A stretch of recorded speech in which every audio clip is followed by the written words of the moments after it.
ஆண்டவராகிய இயேசு கிறிஸ்துவின் நாமத்திலே உங்களுக்கு கிருபையும் சமாதானமும் உண்டாவதாக. இஸ்ரவேல் ஜனங்கள் 40 வருஷ பிரயாணம் செய்கிறார்கள்.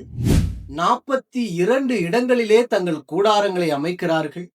ஒவ்வொரு கூடாரங்களை அமைத்த இடத்திற்கும் ஒவ்வொரு அர்த்தங்கள் உண்டு. ஆழமான வேத ரகசியங்கள் உண்டு.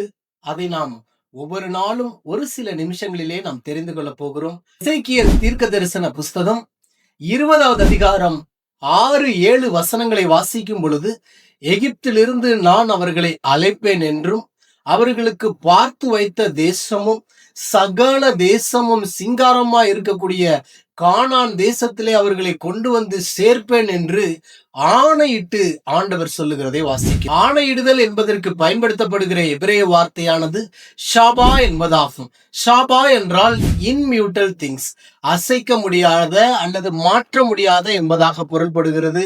மாத்திரமல்ல, தலைமுறையாக கர்த்தர் ஒரு வார்த்தை சொல்லி இருந்தால் அதை யாராலும் மாற்ற முடியாது என்பதே உண்மை. மாத்திரமல்ல, ஷாபா என்றால் தேவ பிரசன்னத்தை குறிக்கிறதா இருக்கிறது.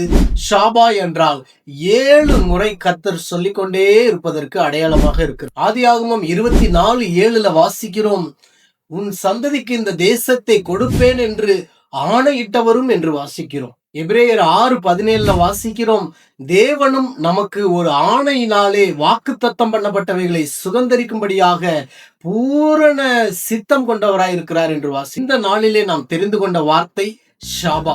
ஷாபா என்றால் ஆணையிடுதல், மாற்ற முடியாது என்பதே உண்மை. தேவ பிள்ளைகளே, கர்த்தர் உங்களை குறித்து வைத்திருக்கிற தீர்க்க தரிசனம், கர்த்தர் உங்களை குறித்து வைத்திருக்கிற வாக்குத்தத்தம், கர்த்தர் உங்களை குறித்து வைத்திருக்கிற வார்த்தைகள் அவ்வளவும் உங்களிலே நிச்சயமாய் நிறைவேறும். தலைமுறையாய் பிசாசு போராடினாலும் அவன் மேற்கொள்வதே இல்லை. அவனை மேற்கொள்ளக்கூடிய வல்லமையை கர்த்தர் உங்களுக்கு கொடுத்திருக்கிறார். அவருடைய வாக்குத்தத்தமும் வார்த்தையும் ஒரு நாளும் மாறாது.